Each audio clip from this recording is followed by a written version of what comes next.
Assalamualaikum warahmatullahi wabarakatuh. Ya, pada pertemuan hari ini Ibu akan melanjutkan pembahasan mengenai transaksi swap. Setelah di pertemuan sebelumnya sudah Ibu berikan PPT mengenai transaksi swap dan sudah ada beberapa pertanyaan. Maka hari ini Ibu akan menjelaskannya sekaligus menjawab pertanyaan-pertanyaan di Edmodo. Nah, apa itu transaksi swap? Transaksi swap itu adalah suatu kontrak pembelian atau penjualan valuta asing dengan kurs yang disepakati sekarang atau kurs spot dengan dikombinasikan penjualan atau pembelian mata uang asing dengan kurs yang disepakati atau kurs forward. Jadi di sini ada dua transaksi sekaligus, yaitu kurs spot dan transaksi spot dan transaksi forward, ya. Nah,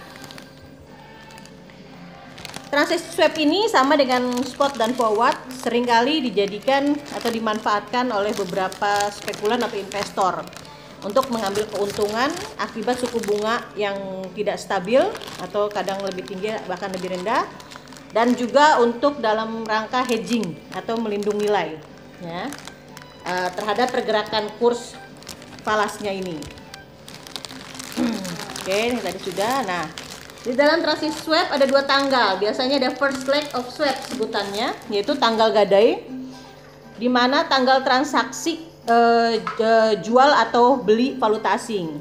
Nah, yang kedua second leg of swap, yaitu tanggal penebusan kembali atau tanggal jatuh tempo biasanya. Nah, kurs yang dipakai juga ada dua, kurs pada saat kontrak atau kurs spot dan kurs pada saat penebusan kembali atau kurs yang disepakati atau kurs forward. Nah, contoh, suatu bank menggadaikan 3 juta dolar Kanada kepada bank saudara secara swap. Kurs pada saat gadai, nah ini disebut dengan kurs spot, adalah 1.590 per CAD. Premi ditetapkan sebesar 1 per mil. Premi itu bagian keuntungan atau pendapatan bagi pihak penjual. Jangka waktu gadai adalah 6 bulan. Nah, asumsinya kita adalah sebagai bank saudara. Berarti dalam kasus ini kita adalah sebagai pembeli, ya. Jadi pada suatu bank menggadaikan atau menjual 3 juta CAD-nya kepada kita, bank saudara. Nah, dengan mengenakan kurs spotnya 1.590, premi yang kita tetapkan adalah 1 per mil.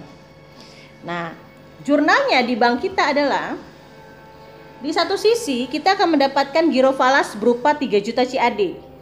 Berarti giro falas kita akan bertambah.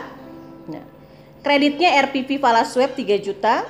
Nah, sementara di mata uang rupiahnya, di sisi lainnya konsekuensinya kita harus membayarkan kepada bank itu, ya, nilai rupiah. Berapa nilainya? Nah, 3 juta CAD dikalikan dengan kurs spot yang kita sepakati. Kurs spotnya adalah 1.590 dikali 3 juta. Maka nilainya adalah 4.770 juta. Tapi 4.770 juta ini tidak kita bayarkan kepada si penjual, karena kita mengenakan premi, ya, 1 per mil. Maka preminya adalah 1 per mil kali 4.770 juta, yaitu 4.770.000. Itu adalah pendapatan diterima di muka atas premi falas swap. Jadi 4.770 juta dikurangi 4.770.000, hasilnya adalah 4.765.230. Itu adalah uang rupiah yang kita bayarkan kepada penjual. Jadi giro rupiah kita berkurang. Ini adalah jurnal di bank saudara, ya. Jurnal di bank saudara selaku pembeli dari falas 3 juta CAD ini pada saat first leg. Ini adalah first leg, ya. Nah, second legnya nanti pada saat 6 bulan kemudian. 6 bulan kemudian terjadi penebusan kembali, ya, 3 juta CAD ini.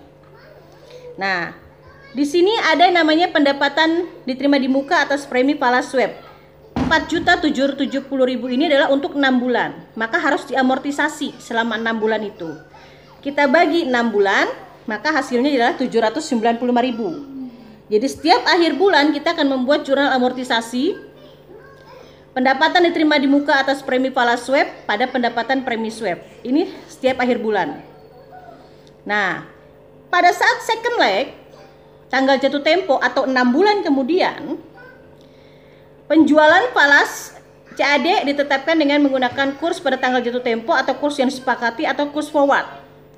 Di sini peran kita berubah. Bank saudara pada saat first leg itu bertindak sebagai pembeli. Nah, pada saat second leg ini, bank saudara bertindak sebagai penjual. Terjadi penebusan kembali oleh pihak lain, bank lain itu. Nah, di sini nilai kursnya, asumsinya misalnya kurs yang disepakati pada saat jatuh tempo adalah 1.600 per CAD. Jadi, bisa kita hitung, keuntungannya adalah 1.600 dikurangi kurs spot pada saat first leg. 1.590 dikali 3 juta CAD. Maka bank saudara sudah mendapatkan keuntungan 30 juta akibat selisih kurs ini. Ya. Akibat selisih kurs, bank saudara mendapatkan keuntungan 30 juta. Nah, jurnalnya di bank saudara pada saat jatuh tempo atau 6 bulan kemudian adalah bank saudara harus membayarkan kepada bank lain senilai 4.800.000.000 juta. Dari mana? Dari 3 juta CAD dikali kurs forward atau kurs yang disepakati pada saat jatuh tempo, yaitu 1.600. Ya, nih. Nah, lalu ini adalah jurnal untuk amortisasi di bulan terakhir atau bulan ke-6. Masih kita cantumkan, ya. Di bulan terakhir, bulan ke-6. Lalu ada keuntungan selisih kurs yang tadi kursnya pada saat jatuh tempo 1.600 dikurangi kurs spotnya 30 juta. Nah, nilai kontraknya di awal pada saat first leg adalah 4.770.000.000 juta. Nah, konsekuensinya selain kita harus membayar, kita menerima pembayaran dari pembeli, karena di sini posisi kita sebagai penjual, berarti kita akan mendapatkan rupiah ini. Nah, konsekuensinya kita harus menyerahkan CAD itu kepada bank lain itu. Jadi giro falas kita 3 juta CAD berkurang karena sudah ditebus oleh bank lain, ya. Debitnya RPV. Jadi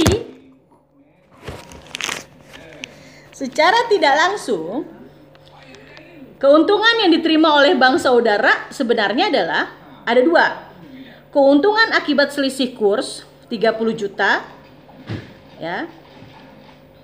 Dan keuntungan dari hasil premi 4.770.000. Jadi total yang diperoleh keuntungannya adalah 34.770.000. Oke, ya.